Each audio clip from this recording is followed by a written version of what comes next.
नमस्कार साथियों, बहुत बहुत स्वागत है आपका आज के टेस्ट में। आज का टेस्ट प्रगतिवाद पर आधारित है। चलिए देखते हैं पहला प्रश्न।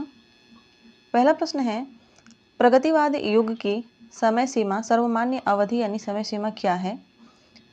पहला ऑप्शन है 1938 से 1943 ईस्वी, 1936 से 1943 ईस्वी, 1935 से 1951 ईस्वी या 1936 से 1951 ईस्वी। आपको बताना है कि प्रगतिवादी युग की सर्वमान्य अवधि क्या है। सही उत्तर है इसका 1936 से 1943 ईस्वी तक प्रगतिवाद की सर्वमान्य अवधि है यानी समय सीमा है। अज्ञेय द्वारा संपादित तार सप्तक के प्रकाशन से प्रगतिवादी युग की समाप्ति हो जाती है और वहां से प्रयोगवाद शुरू हो जाता है। अगला प्रश्न देखते हैं, किसने 1942 ईस्वी में सबसे पहले अपने लेख प्रगतिवाद एक दृष्टि में प्रगतिवाद शब्द का प्रयोग किया था? अज्ञेय ने, नंद दुलारे वाजपेयी ने, नामवर सिंह ने या मुक्तिबोध ने? प्रयोगवाद शब्द का सबसे पहले प्रयोग किसने किया था? सही उत्तर है मुक्तिबोध ने किया था। अगला प्रश्न देखते हैं, प्रश्न संख्या 3 है, E.M. फोस्टर की अध्यक्षता में प्रोग्रेसिव राइटर्स एसोसिएशन का प्रथम अधिवेशन पेरिस में कब हुआ था? 1935 ईस्वी में, 1936 ईस्वी में, 1937 ईस्वी में या 1938 ईस्वी में? आशा है आप सभी ने क्लासेस देखी होंगी। सही उत्तर है 1935 ईस्वी में। अगला प्रश्न देखते हैं, प्रश्न है, मुक्तिबोध ने प्रगतिवाद के किस रूप का उल्लेख किया है? मार्क्सवाद का, समाजवादी, सैनिक रूप या चेतनावादी? मुक्तिबोध ने प्रगतिवाद के किस रूप का उल्लेख किया है? सही उत्तर है सैनिक रूप का। अगला प्रश्न देखते हैं, प्रश्न संख्या 5 है, 1935 में लंदन में भारतीय प्रगतिशील लेखक संघ की स्थापना किसने की थी? प्रेमचंद ने, मुल्कराज आनंद ने, सज्जाद जहीर ने या बी वसी दोनों ने? सही उत्तर है इसका बी वसी दोनों ने, यानी मुल्कराज आनंद और सज्जाद जहीर दोनों ने मिलकर के भारतीय लंदन में भारतीय प्रगतिशील लेखक संघ की स्थापना की थी। अगला प्रश्न देखते हैं, प्रश्न है 1936 ईस्वी में मुंशी प्रेमचंद की अध्यक्षता में भारतीय प्रगतिशील लेखक संघ का प्रथम अधिवेशन कहाँ हुआ था? इलाहाबाद में, लखनऊ में, कोलकाता में या कानपुर में? 1936 में मुंशी प्रेमचंद की अध्यक्षता में भारतीय प्रगतिशील लेखक संघ का प्रथम अधिवेशन कहाँ हुआ था? सही उत्तर है इसका लखनऊ में। प्रथम अधिवेशन जो हुआ था वह लखनऊ में हुआ था। अगला प्रश्न देखते हैं, प्रश्न संख्या 7 है, 1938 के प्रगतिशील लेखक संघ के अधिवेशन की अध्यक्षता किसने की थी?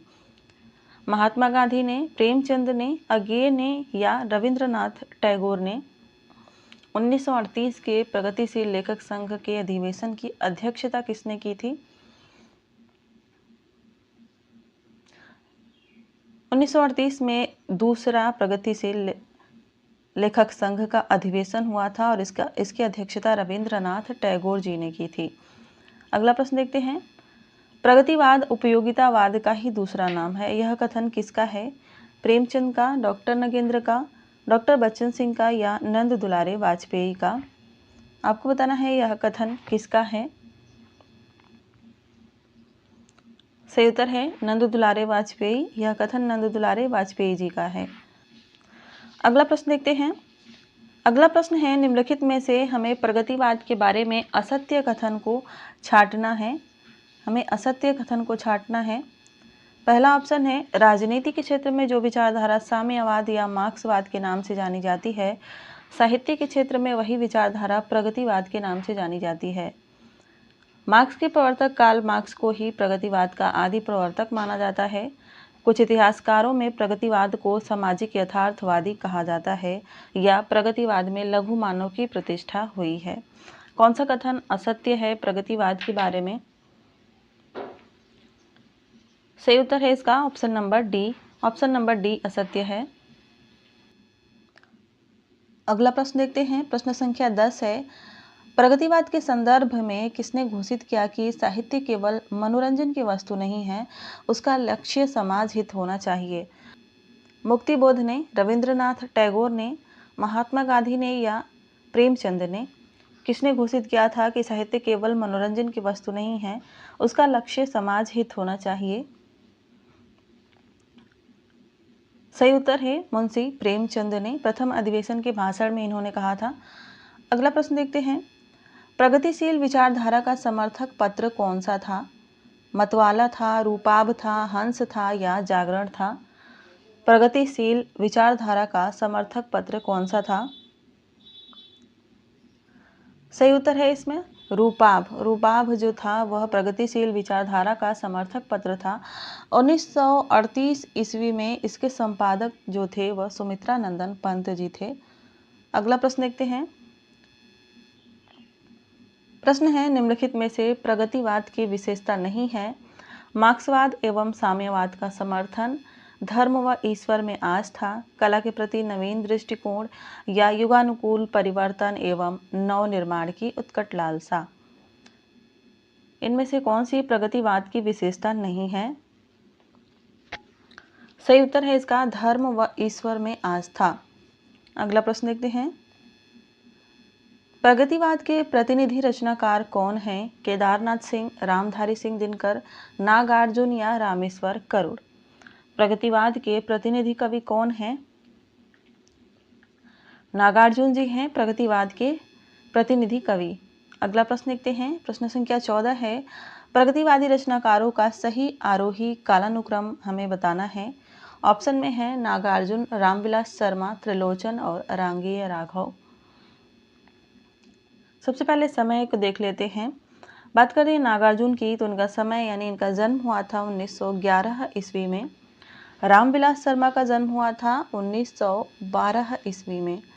त्रिलोचन शास्त्री का जन्म हुआ था 1917 ईस्वी में और रांगेय राघव का जन्म हुआ था 1923 ईस्वी में। तो इस तरह से इसका ऑप्शन ए ही सही हो जाएगा, नागार्जुन, रामविलास शर्मा, त्रिलोचन और रांगेय राघव। अगला प्रश्न देखते हैं, नागार्जुन का जन्म एवं निधन का समय क्या है? 1910 से 1998, 1911 से 1998, 1911 से 1988 या 1910 से 1988? नागार्जुन का जन्म एवं निधन का समय क्या है? सही उत्तर है 1911 से 1998 में। 1911 में इनका जन्म, 1998 में इनकी मृत्यु हुई थी। जन्म हुआ था तरनी, दरभंगा, बिहार में। इनका मूल नाम जो था वो था बैद्यनाथ मिश्र। अगला प्रश्न है, नागार्जुन रचनावली के कितने खंड हैं? 5, 6, 7 या 8? नागार्जुन रचनावली के कितने खंड हैं? सही उत्तर है इसका 5 खंड। 2005 में इनकी संपूर्ण रचनावली प्रकाशित हुई थी और इसके 7 खंड थे, 7 खंडों में प्रकाशित हुई। अगला प्रश्न है, नागार्जुन की सोमदेव और शोभाकांत द्वारा संपादित कविता कौन सी है? भूमिजा, अकाल और उसके बाद, बादल को घिरते देखा और सिंदूर तिलांकित भाल? नागार्जुन की सोमदेव और शोभाकांत द्वारा संपादित कविता कौन सी है? सही उत्तर है भूमिजा। भूमिजा का संपादन शोभाकांत द्वारा किया गया था जो कि इनके पुत्र थे। अगला प्रश्न देखते हैं, निम्नलिखित में से नागार्जुन की लंबी कविता कौन सी है? भूमिजा, अकाल और उसके बाद, बादल को घिरते देखा है और सिंदूर तिलांकित भाल? सही उत्तर है इसका अकाल और उसके बाद। अगला प्रश्न देखते हैं, प्रश्न है, निम्नलिखित में से नागार्जुन का उपनाम कौन सा है? यात्री, बाबा, आधुनिक कबीर या उपर्युक्त सभी? सही उत्तर है इसका उपर्युक्त सभी। इन सभी उपनामों से जाने जाते हैं यह। इनको यात्री भी कहा जाता है, बाबा भी कहा जाता है, आधुनिक कबीर भी कहा जाता है। अगला प्रश्न है, निम्नलिखित में से नागार्जुन की रचना नहीं है? तालाब की मछलियां, तुमने कहा था, रविंद्र के पति और आत्मगंध। इसमें से नागार्जुन की रचना कौन सी नहीं है आपको बताना है।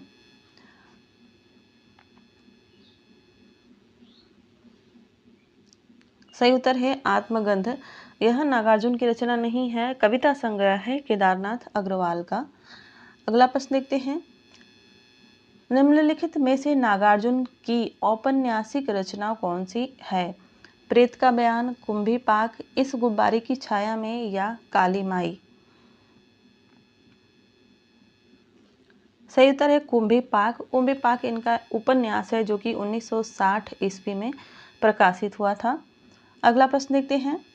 प्रश्न संख्या 22 है। प्रगतिवाद के किस कवि ने इंदिरा गांधी की राजनीति को केंद्र बनाकर उन पर अनेक आरोप लगाकर व्यंग्य कविताएं लिखी? नागार्जुन ने, केदारनाथ अग्रवाल ने, त्रिलोचन शास्त्री ने या रांगेय राघव ने? सही उत्तर है इसका नागार्जुन ने। नागार्जुन ने लिखी थी। अगला प्रश्न देखते हैं। घुन खाए सहतीरों पर की 12 खड़ी विधाता बाचे, फटी भीत है छत चूती है, आले पर बिस्तैया नाचे। काव्य पंक्तियां किसकी हैं? शिवमंगल सिंह सुमन की, केदारनाथ अग्रवाल की, त्रिलोचन की या नागार्जुन की? यह काव्य पंक्तियां किसकी हैं?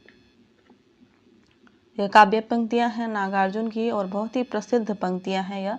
इसको याद रखिएगा, ये परीक्षा में पूछी जाती हैं। अगला प्रश्न है। बदला सत्य अहिंसा, बदली लाठी गोली डंडे हैं, कानूनों की सड़ी लाश पर प्रजातंत्र के झंडे हैं। यह किसकी पंक्तियां हैं? रामेश्वर करुण की, रांगेय राघव की, नागार्जुन की या त्रिलोचन की? आपको बताना है कि यह पंक्तियां किसकी हैं। सही उत्तर है नागार्जुन की। यह पंक्तियां नागार्जुन की हैं और यह भी बहुत ही महत्वपूर्ण पंक्तियां हैं। अगला प्रश्न देखते हैं। प्रश्न है। करी श्रम 300 दिन मरत, भरत न भूखो पेट, कहाँ कहाँ ते जाइए पटवारी तब भेंट। यह पंक्तियां किस प्रगतिवादी रचनाकार की हैं? नागार्जुन की, रांगेय राघव की, रामेश्वर करुण की या त्रिलोचन शास्त्री की? करी श्रम 300 दिन मरत, भरत न भूखो पेट, कहाँ कहाँ ते लाइए पटवारी तब भेंट। यह पंक्तियां हैं रामेश्वर करुण की। बहुत ही अच्छे रचनाकार हुए हैं प्रगतिवादी। अगला प्रश्न देखते हैं। प्रश्न है। सुनियत कुकुर आपके, दूध जलेबी खाएं, हम सब मजदूर कृषक, हा कुकुरहू सम नाही। यहाँ पर नाही रहेगा। और आपको बताना है कि यह पंक्तियां किस रचनाकार की हैं? सुदर्शन चक्र, चंद्रदेव शर्मा, नागार्जुन या रामेश्वर करुण। बहुत ही महत्वपूर्ण पंक्तियां हैं यह प्रगतिवाद की। और आपको बताना है कि यह किसकी पंक्ति है। यह पंक्ति है रामेश्वर करुण की। इनकी प्रमुख रचना जो थी वह करुण सतसई थी, जो कि 1934 ईस्वी में प्रकाशित हुई थी और इसमें प्रगतिवादी कविताएं थी। अगला प्रश्न देखते हैं। प्रश्न है। किसने रामेश्वर करुण को प्रगतिवाद का पहला कवि एवं उनकी रचना करुण सतसई को प्रगतिवाद की पहली रचना माना है? डॉक्टर बच्चन सिंह ने, गणपति चंद्र गुप्त ने, मुक्ति बोध ने और मोहन अवस्थी ने? सही उत्तर है डॉक्टर गणपति चंद्रगुप्त ने। अगला प्रश्न देखते हैं। प्रश्न है। चिंगारी और तमसा किसकी रचना है? रामेश्वर करुण की, त्रिलोचन शास्त्री की, शिवमंगल सुमन की या सुदर्शन चक्र की? चिंगारी और तमसा किसकी रचना है? सही उत्तर है रामेश्वर करुण की। रामेश्वर करुण की रचना है यह। अगला प्रश्न देखते हैं। निम्नलिखित में से रांगेय राघव की मुक्तक काव्य रचना कौन सी है? मेधावी, राह के दीपक, पिघलते पत्थर या अजेय खंडहर? इसमें से कौन सी रचना रांगेय राघव की मुक्तक काव्य रचना है? हालांकि ये सभी रचनाएं रांगेय राघव की हैं। आपको बताना है इसमें से मुक्तक काव्य रचना कौन सी है। पिघलते पत्थर सही उत्तर हो जाएगा। पिघलते पत्थर 1946 ईस्वी में प्रकाशित हुई थी मुक्तक काव्य रचना है। अगला प्रश्न है। प्रश्न संख्या 30 है। झंकार, ललकार और हुंकार रांगेय राघव की किस रचना के भाग हैं? मेधावी, अजेय खंडहर, पिघलते पत्थर या राह के दीपक? किस रचना से है? झंकार, ललकार और हुंकार यह किसी रचना के भाग हैं तीनों। आपको बताना है वह रचना कौन सी है। सही उत्तर है इसका अजेय खंडहर। इसके 3 भाग हैं, झंकार, ललकार और हुंकार। क्रम भी इनका याद रखिएगा। क्रम है झंकार, ललकार और उसके बाद से हुंकार। 1944 में प्रकाशित हुई थी यह रचना। इसमें स्टालिनग्राद के युद्धों के स्थलों का चित्रण किया गया है। अगला प्रश्न देखते हैं। शिवमंगल सिंह सुमन की रचना मिट्टी की बारात के कितने खंड हैं? यह रचना बहुत ही महत्वपूर्ण है क्योंकि इसको साहित्य अकादमी पुरस्कार मिला था। आपको बताना है कि इसके कितने खंड हैं। सही उत्तर है 5 खंड। इसके 5 खंड हैं। 1972 ईस्वी में यह प्रकाशित हुई थी रचना। अगला प्रश्न देखते हैं, मिट्टी की बारात के लिए शिवमंगल सिंह सुमन को साहित्य अकादमी पुरस्कार कब मिला था? 1972 में, 73 में, 74 में या 75 में? कब मिला था? सही उत्तर है इसका 1974 ईस्वी में इनको साहित्य अकादमी पुरस्कार मिला था। अगला प्रश्न, निराला की साहित्य साधना जो कि 3 भागों में है, जीवनी है, इसके लिए रामविलास शर्मा को साहित्य अकादमी पुरस्कार कब मिला? 1969 में, 70 में, 1971 में या 1972 में?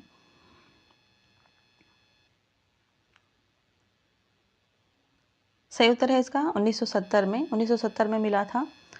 अगला प्रश्न देखते हैं, प्रश्न संख्या 34 है, केदारनाथ अग्रवाल का जन्म एवं निधन का समय कौन सा है? 1911 से सन 2000, 1907 से 2000, 1910 से 2000 या 1912 से 2000? केदारनाथ अग्रवाल का जन्म हुआ था सन 1911 ईस्वी में और इनका निधन हो गया था सन 2000 ईस्वी में। इस तरह से इसका ऑप्शन नंबर ए सही हो जाएगा। अगला प्रश्न देखते हैं, प्रश्न संख्या 35 है, निम्नलिखित में से केदारनाथ अग्रवाल की रचना नहीं है? मैं और तुम, आग का आईना, पंख और पतवार, जमुन जल तुम। कौन सी रचना केदारनाथ अग्रवाल की नहीं है?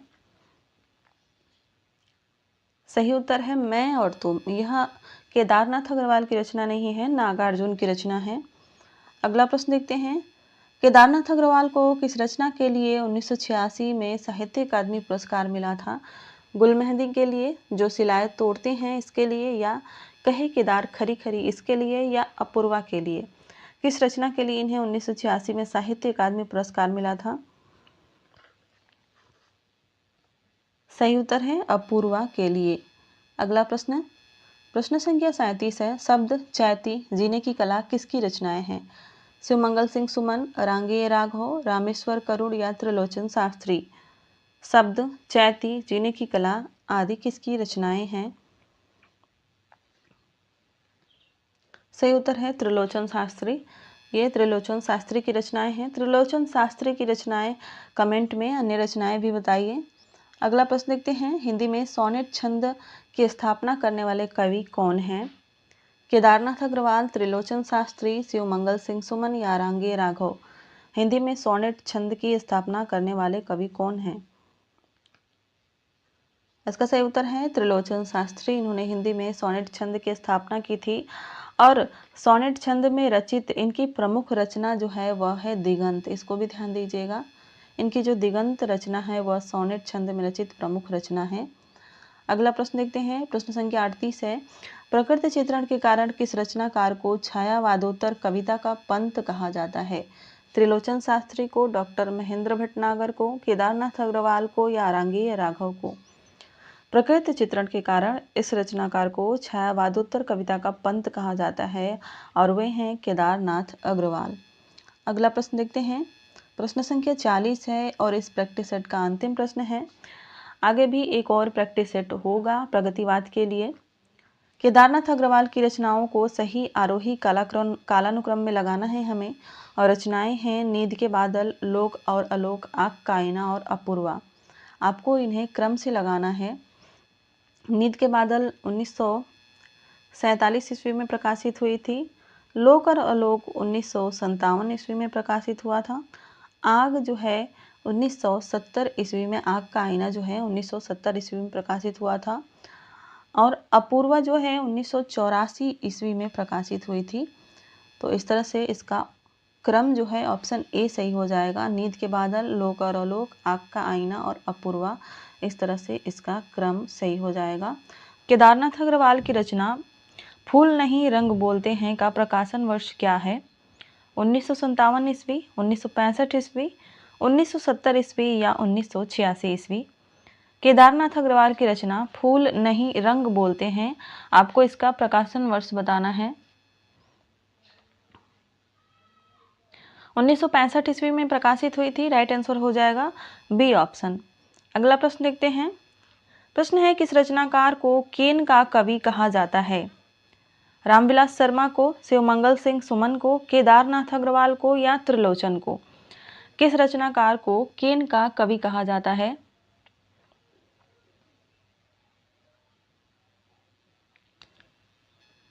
सही उत्तर है केदारनाथ अग्रवाल को। इनको कहा जाता है केन का कवि, केन किनारे का कवि। केन एक नदी है। अगला प्रश्न देखते हैं। अगला प्रश्न है, नागार्जुन जैसा प्रयोग धर्मा कवि कम देखने को मिलता है, चाहे वो प्रयोग लय के हों, छंद के हों, विषय वस्तु के हों। यह कथन किसका है? रामविलास शर्मा का, नामवर सिंह का, मुक्तिबोध का या नंद दुलारे वाजपेयी का? आपको बताना है यह कथन किसका है। सही उत्तर है नामवर सिंह का, डॉक्टर नामवर सिंह का यह कथन है। अगला प्रश्न देखते हैं। प्रश्न है, यह मानव का हृदय क्षुद्र इस्पात नहीं है, भय से सिहर उठे वह तरु का पात नहीं है। पंक्तियां किस प्रगतिवादी रचनाकार की हैं? बहुत ही महत्वपूर्ण पंक्तियां हैं, परीक्षा में पूछी जा सकती हैं। रामविलास शर्मा की है, रांगे राघव की है, केदारनाथ अग्रवाल की है, शिवमंगल सिंह सुमन की है। किसकी पंक्तियां हैं यह पंक्तियां हैं रामविलास शर्मा की। अगला प्रश्न देखते हैं। रूप तरंग किसका काव्य संकलन है? शिवमंगल सिंह सुमन का, रामेश्वर शुक्ल अंचल का, नरेंद्र शर्मा का या रामविलास शर्मा का? रूप तरंग आपको बताना है किसका काव्य संकलन है। रूप तरंग रामविलास शर्मा का काव्य संकलन है। सही उत्तर है ऑप्शन नंबर डी। अगला प्रश्न देखते हैं। कविताई ना मैंने पाई ना मैंने चुराई, इसे मैंने जीवन जोत कर किसान की तरह बोया और काटा है, यह प्राण से भी अधिक मुझे प्यारी है। किस प्रगतिवादी कवि का यह कथन है? केदारनाथ अग्रवाल का, रामेश्वर शुक्ल अंचल का, त्रिलोचन शास्त्री का या रामेश्वर करुण का? आपको बताना है कि यह बहुत ही महत्वपूर्ण कथन किसका है। कविताई ना मैंने पाई ना चुराई, इसे मैंने जीवन जोत कर किसान की तरफ बोया और काटा है, यह प्राण से भी अधिक मुझे प्यारी है। सही उत्तर है केदारनाथ अग्रवाल। यह केदारनाथ अग्रवाल की पंक्तियां हैं। राइट आंसर हो जाएगा ऑप्शन नंबर ए। अगला प्रश्न देखते हैं। त्रिलोचन को औसत भारतीयता का कवि किसने कहा है? यह भी बार बार परीक्षाओं में पूछा जाता है कि त्रिलोचन को औसत भारतीयता का कवि किसने कहा है। त्रिलोचन को औसत भारतीयता का कवि कहा था मलयज ने। राइट आंसर है इसका ए ऑप्शन। अगला प्रश्न देखते हैं। अगला प्रश्न है कि त्रिलोचन को अवध का किसान कवि किसने कहा है? अवध का किसान कवि अज्ञेय ने कहा है, मुक्तिबोध ने या रामविलास शर्मा ने या नामवर सिंह ने? किसने कहा है? सही उत्तर है मुक्तिबोध ने। मुक्तिबोध ने त्रिलोचन को अवध का किसान कवि कहा था। अगला प्रश्न देखते हैं। धरती 1945 किसका काव्य संग्रह है? रामेश्वर करुड़ का, त्रिलोचन का, रांगे राघव का या शिवमंगल सिंह सुमन का? धरती किसका काव्य संग्रह है? सही उत्तर है इसका त्रिलोचन। त्रिलोचन का काव्य संग्रह है। अगला प्रश्न देखते हैं। प्रश्न है, त्रिलोचन को ध्वनि ग्राहक कवि किसने कहा है? ध्वनि ग्राहक कवि रामविलास शर्मा ने, मुक्तिबोध ने, डॉक्टर नगेंद्र ने या विश्वंभर मानव ने? त्रिलोचन को ध्वनि ग्राहक कवि किसने कहा है? सही उत्तर है विश्वंभर मानव ने कहा है। ऑप्शन नंबर डी इसका राइट आंसर हो जाएगा। अगला प्रश्न, त्रिलोचन की रचनाओं का सही आरोही कालानुक्रम हमें बताना है। रचनाएं हैं गुलाब और बुलबुल, दिगंत, शब्द और अर्घान, और इन्हें हमें क्रम से लगाना है। सबसे पहले समय देख लेते हैं। गुलाब और बुलबुल जो है 1956 ईस्वी में प्रकाशित हुई थी। उसके बाद बात करें दिगंत की, तो दिगंत का समय है 1957 ईस्वी। अर्घान है 1984 ईस्वी में और शब्द प्रकाशित हुआ था 1980 ईस्वी में। इस तरह से इसका राइट आंसर हो जाएगा ऑप्शन ए। अगला प्रश्न देखते हैं। अगला प्रश्न है, तुलसी और गालिब में एक सी आत्मीयता की खोज करने वाले प्रगतिवादी कवि कौन हैं? रामेश्वर करुड़, रामेश्वर शुक्ल अंचल, त्रिलोचन या शिवमंगल सिंह सुमन? तुलसी और गालिब में एक सी आत्मीयता की खोज करने वाले कवि कौन हैं?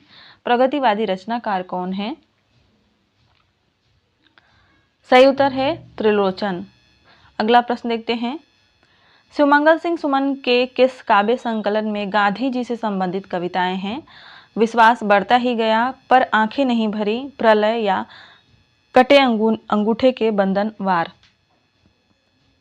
शिवमंगल सिंह सुमन की किस रचना में गांधी जी से संबंधित कविताएं हैं? सही उत्तर है पर आंखें नहीं भरी। अगला प्रश्न देखते हैं, बढ़ते हैं अगले प्रश्न की तरफ। कड़वी मीठी बातें किसका काव्य कहानी संग्रह है? त्रिलोचन का, गोपाल सिंह नेपाली का, नरेंद्र शर्मा का या केदारनाथ अग्रवाल का? कड़वी मीठी बातें किसका कहानी संग्रह है? सही उत्तर है इसका नरेंद्र शर्मा का। अगला प्रश्न देखते हैं, प्रश्न संख्या 56। लाल रूस है ढाल साथियों, सब मजदूर किसानों की, वहाँ राज्य है पंचायत का, वहाँ कहाँ बेकारी। पंक्तियाँ किस प्रगतिवादी रचनाकार की हैं? गोपाल सिंह नेपाली, नरेंद्र शर्मा, रामेश्वर करुण या त्रिलोचन शास्त्री? आपको बताना है यह महत्वपूर्ण पंक्तियाँ किसकी हैं। सही उत्तर है इसका नरेंद्र शर्मा की पंक्तियाँ हैं यह। अगला प्रश्न देखते हैं। हम पंछी उन्मुक्त गगन के, पिंजरबद्ध न गा पाएंगे, कनक तीलियों से टकराकर पुलकित पंख टूट जाएंगे। बहुत ही सुंदर सी यह पंक्तियां हैं। आपने यह कविता जरूर पढ़ी होगी और आपको बताना है कि यह कविता किस प्रगतिवादी कवि की है। गोपाल सिंह नेपाली की, रामेश्वर करुण की, रांगे राघव की या R.C. प्रसाद सिंह की?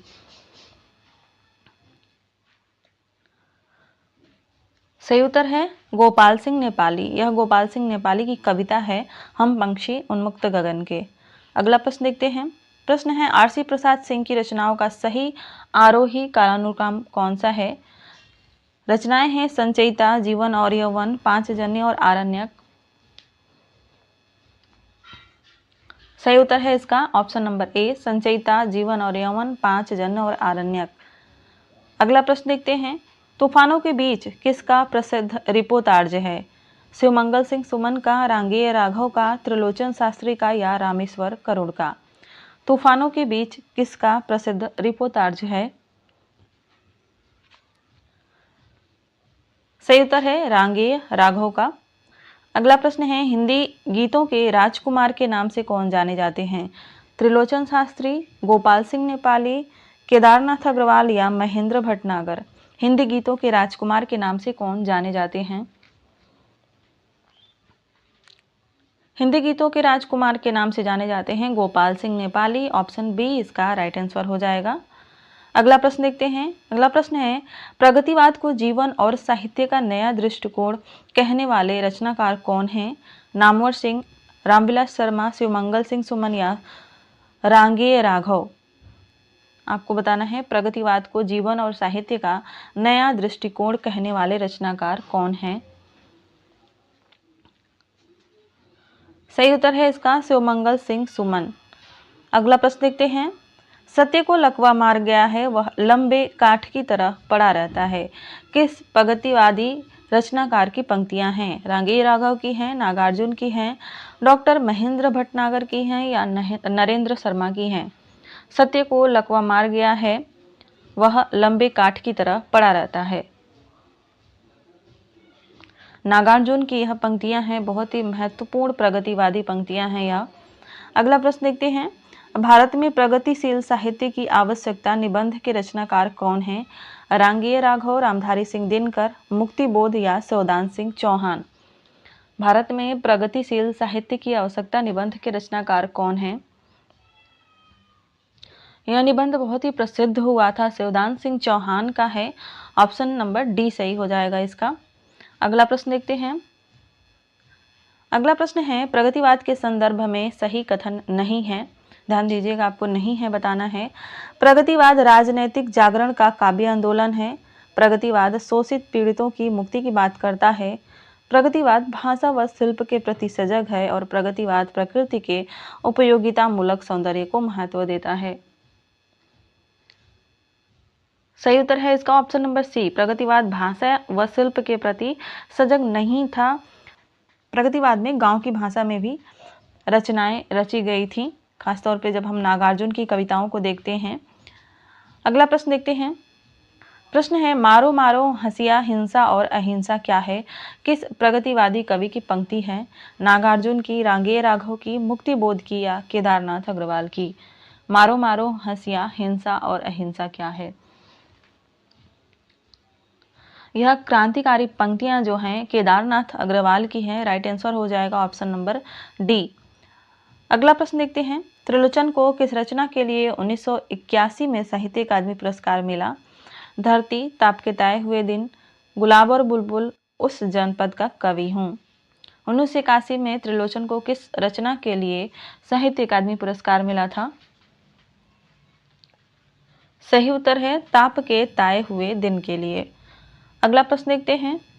प्रश्न संख्या 66 है। मुक्तिबोध की रचनाओं को स्वाधीन भारत का दहकता इस्पाती दस्तावेज किसने कहा था? रामविलास शर्मा ने, शमशेर बहादुर ने, नामवर सिंह ने या रामधारी सिंह दिनकर ने? किसने कहा था मुक्तिबोध की रचनाओं को स्वाधीन भारत का दहकता इस्पाती दस्तावेज? सही उत्तर है शमशेर बहादुर सिंह ने। जो ऐसा कहेगा निश्चित रूप से वह बहादुर और शमशेर ही होगा।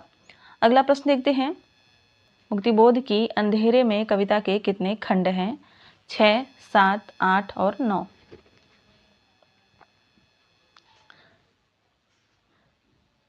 मुक्तिबोध की अंधेरे में कविता 8 खंडों में प्रकाशित हुई है, यानी इसके 8 खंड हैं। राइट आंसर हो जाएगा ऑप्शन नंबर सी। अगला प्रश्न देखते हैं। बसंती हवा, चंद्रगहना से लौटती बेर, आज नदी बिल्कुल उदास थी, किसकी कविताएं हैं? मुक्तिबोध की, केदारनाथ अग्रवाल की, रांगे राघव की या R.C. प्रसाद सिंह की? बसंती हवा, चंद्रगहना से लौटती बेर, आज नदी बिल्कुल उदास थी, केदारनाथ अग्रवाल की रचना है यह। राइट आंसर हो जाएगा बी ऑप्शन। अगला प्रश्न, नागार्जुन की कविताओं को नुक्कड़ कविता किसने कहा है? ध्यान रखिएगा, ऐसे प्रश्न परीक्षा में बहुत पूछे जाते हैं। ऑप्शन में है नामवर सिंह, डॉक्टर बच्चन सिंह, रामविलास शर्मा या नंद दुलारे वाजपेयी। नागार्जुन की कविताओं को नुक्कड़ कविता जो है बच्चन सिंह ने कहा है। राइट आंसर हो जाएगा इसका बी ऑप्शन। अगला प्रश्न है, यह अंतिम प्रश्न है। निम्नलिखित में से केदारनाथ अग्रवाल की रचना नहीं है? समय समय पर, पंख और पतवार, माझी न बजाओ बंसी और हजार हजार बाहों वाली। केदारनाथ अग्रवाल की रचना इसमें से कौन सी नहीं है? सही उत्तर है हजार हजार बाहों वाली। कमेंट में बताइए कि हजार हजार बाहों वाली किसकी रचना है। इस क्लास में बस इतना ही देखेंगे। मिलते हैं अगली क्लास में, तब तक अपनी पढ़ाई मेहनत से कीजिए। धन्यवाद।